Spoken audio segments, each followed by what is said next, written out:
రాశి తులారాశి.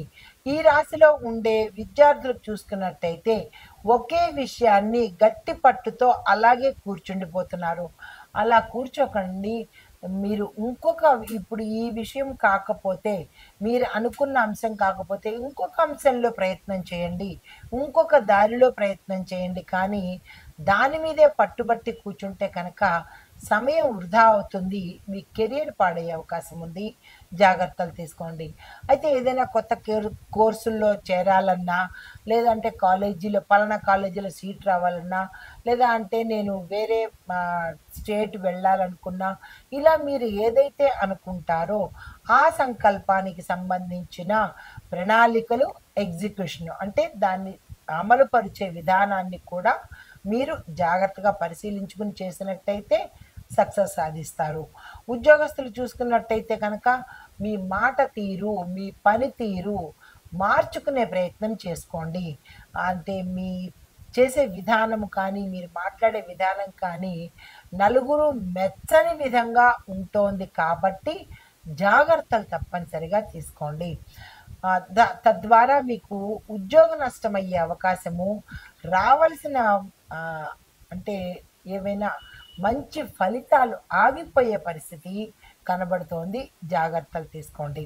వ్యాపారస్తులకు చూసుకున్నట్టయితే కీలకమైన ఒప్పందాలలో ఏవైనా అగ్రిమెంట్ల మీద సంతకాలు కానీ, ఏవైనా లావాదేవీలు డబ్బు పరంగా చేయడం కానీ, లేదా ఏదైనా మాటల ఒప్పందం కానీ, ఇలా ఏదైతే చేయదలుచుకున్నారో ఒకంత జాగ్రత్త పడండి. రూల్స్ అండ్ క్లాజెస్ను పరిశీలించండి. ఓకే, సంతకాలు పెట్టేయకుండా అసలు ఏమిటి రూల్స్, టర్మ్స్ ఏంటి, కండిషన్స్ ఏంటి, ఇలాంటివన్నీ పరిశీలన చేసి అప్పుడు ముందుకెళ్ళే ప్రయత్నం చేయండి. తర్వాత ఆరోగ్యపరంగా చూసుకున్నట్టయితే మాటలు ఎక్కువగా ఉపయోగించడం వల్ల గొంతు సమస్యలు వచ్చే అవకాశం కనబడుతోంది. జాగ్రత్తలు తీసుకోండి. ఊరికే తగాదాలకి వెళ్ళడము, ఊరికే అరుచుకోవడము, ఇలాంటివి చేయడం వల్ల మీకు గొంతుకు సంబంధించినటువంటి ప్రమాదాలు జరిగే అవకాశం ఉంది. కొంచెం తక్కువ స్థాయిలో మాట్లాడే ప్రయత్నం చేసుకోండి. కుటుంబపరంగా చూసినట్టయితే చాలా ఓర్పుగా ఉండాలి. అభిప్రాయ భేదాలు వచ్చే అవకాశం కనబడుతోంది. రాహుకేతువుల యొక్క ప్రభావం వల్ల కుటుంబంలో ఇబ్బందులు, తగాదాలు, గొడవలు, విచ్ఛిన్నం అవ్వడాలు ఇలాంటివన్నీ కనబడుతున్నాయి. జాగ్రత్తలు తీసుకోండి.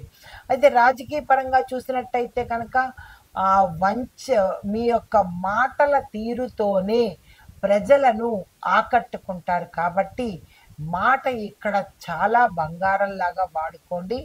మంచి పేరు ప్రఖ్యాతలు పొందుతారు. కీలకమైన పదవులను చేపడతారు.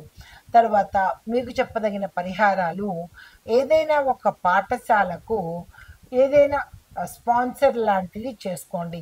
అంటే బెంచీలు ఇవ్వడము, అంటే పూర్ పాఠశాలలకు, అంటే కార్పొరేట్ స్కూల్స్ కాకుండా చిన్న చిన్న స్కూల్స్ ఉంటాయి కదా, వీధి బడులు అలాంటివి, వాటికి ఒక ఫ్యాన్లు కానీ, లేదంటే చదువుకునే బల్లలు కానీ, ఫర్నిచర్ కానీ, ఇలాంటివి ఏవైనా మీ వంతుగా ఇచ్చినట్టయితే బుధగ్రహం యొక్క అనుగ్రహం ఉంటుంది.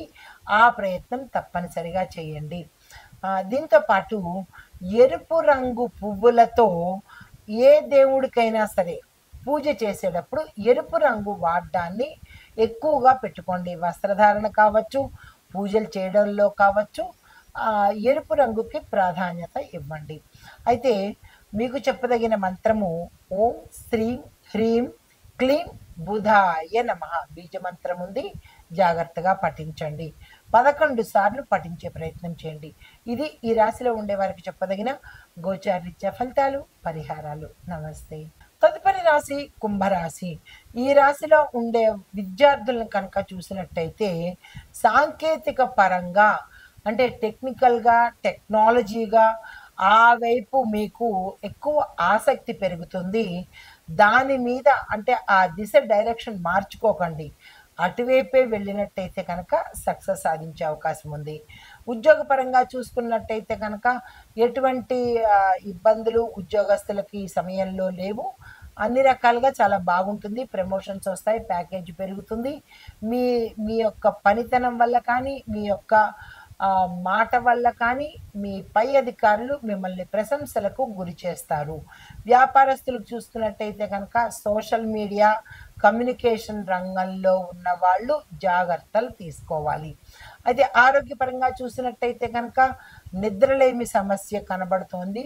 మానసిక అలసటతో పాటు కొన్ని కొన్ని చిన్న చిన్న రుగ్మతలు వాతావరణ పరంగా వచ్చేటట్టుగా కనబడుతోంది. జాగ్రత్తలు తీసుకోండి. కుటుంబం పరంగా చూసినట్టయితే కనుక పెద్దలను అర్థం చేసుకోవాలి. మీ భాగస్వామితో జాగ్రత్తగా మెసిలే ప్రయత్నం తప్పనిసరిగా చేసుకోండి. దీనితో పాటు గతంలో విడిపోయిన భార్యాభర్తలు కావచ్చు, లేదా అంటే గతంలో దూరమైన భార్యాభర్తలు కావచ్చు, తిరిగి కలుసుకునే అవకాశము ఈ సమయంలో గోచరిస్తోంది. తర్వాత రాజకీయ పరంగా చూసుకున్నట్టయితే మీ యొక్క మాటల వాక్చాతుర్యంతో ఆకర్షణను కలిగింపజేసుకుంటారు. కానీ కొంతమందికి విమర్శలు కూడా ఎదురవుతాయి. మీరు మాట్లాడే మాట మంచిదైనప్పుడు విమర్శను కూడా మీరు ఆహ్వానించే ప్రయత్నం తప్పనిసరిగా చేసుకోండి. అయితే పరిహారాలు పచ్చగడ్డిని పశువులకు గానీ, లేదా ఆవులకు గానీ తినిపించే ప్రయత్నం చేసినట్టయితే జాతక సంబంధ దోషాలు పోయే అవకాశం కనబడుతోంది. అయితే మీకు చెప్పదగిన మంత్రము ఓం బుం బుధాయ నమః. దీన్ని 11 సార్లు తప్పనిసరిగా చదువుకోండి. ఇది ఈ రాశిలో ఉండే వారికి చెప్పదగిన గోచారిత్య ఫలితాలు, పరిహారాలు, సూచనలు. తదుపరి రాశి కుంభరాశి. ఈ రాశిలో ఉండే విద్యార్థులను కనుక చూసినట్టయితే సాంకేతిక పరంగా అంటే టెక్నికల్‌గా, టెక్నాలజీగా ఆ వైపు మీకు ఎక్కువ ఆసక్తి పెరుగుతుంది. దాని మీద అంటే ఆ దిశ డైరెక్షన్ మార్చుకోకండి. అటువైపే వెళ్ళినట్టయితే కనుక సక్సెస్ సాధించే అవకాశం ఉంది. ఉద్యోగపరంగా చూసుకున్నట్టయితే కనుక ఎటువంటి ఇబ్బందులు ఉద్యోగస్తులకి ఈ సమయంలో లేవు. అన్ని రకాలుగా చాలా బాగుంటుంది. ప్రమోషన్స్ వస్తాయి. ప్యాకేజ్ పెరుగుతుంది. మీ మీ యొక్క పనితనం వల్ల కానీ, మీ యొక్క మాట వల్ల కానీ, మీ పై అధికారులు మిమ్మల్ని ప్రశంసలకు గురి చేస్తారు. వ్యాపారస్తులకు చూసుకున్నట్టయితే కనుక సోషల్ మీడియా, కమ్యూనికేషన్ రంగంలో ఉన్నవాళ్ళు జాగ్రత్తలు తీసుకోవాలి. అయితే ఆరోగ్యపరంగా చూసినట్టయితే కనుక నిద్రలేమి సమస్య కనబడుతోంది. మానసిక అలసటతో పాటు కొన్ని కొన్ని చిన్న చిన్న రుగ్మతలు వాతావరణ పరంగా వచ్చేటట్టుగా కనబడుతోంది. జాగ్రత్తలు తీసుకోండి. కుటుంబం పరంగా చూసినట్టయితే కనుక పెద్దలను అర్థం చేసుకోవాలి. మీ భాగస్వామితో జాగ్రత్తగా మెసిలే ప్రయత్నం తప్పనిసరిగా చేసుకోండి. దీనితో పాటు గతంలో విడిపోయిన భార్యాభర్తలు కావచ్చు, లేదా అంటే గతంలో దూరమైన భార్యాభర్తలు కావచ్చు, తిరిగి కలుసుకునే అవకాశము ఈ సమయంలో గోచరిస్తోంది. తర్వాత రాజకీయ పరంగా చూసుకున్నట్టయితే మీ యొక్క మాటల వాక్చాతుర్యంతో ఆకర్షణను కలిగింపజేసుకుంటారు. కానీ కొంతమందికి విమర్శలు కూడా ఎదురవుతాయి. మీరు మాట్లాడే మాట మంచిదైనప్పుడు విమర్శను కూడా మీరు ఆహ్వానించే ప్రయత్నం తప్పనిసరిగా చేసుకోండి. అయితే పరిహారాలు పచ్చగడ్డిని పశువులకు గానీ, లేదా ఆవులకు గానీ తినిపించే ప్రయత్నం చేసినట్టయితే జాతక సంబంధ దోషాలు పోయే అవకాశం కనబడుతోంది. అయితే మీకు చెప్పదగిన మంత్రము ఓం బుం బుధాయ నమః. దీన్ని 11 సార్లు తప్పనిసరిగా చదువుకోండి. ఇది ఈ రాశిలో ఉండే వారికి చెప్పదగిన గోచారిత్య ఫలితాలు, పరిహారాలు, సూచనలు.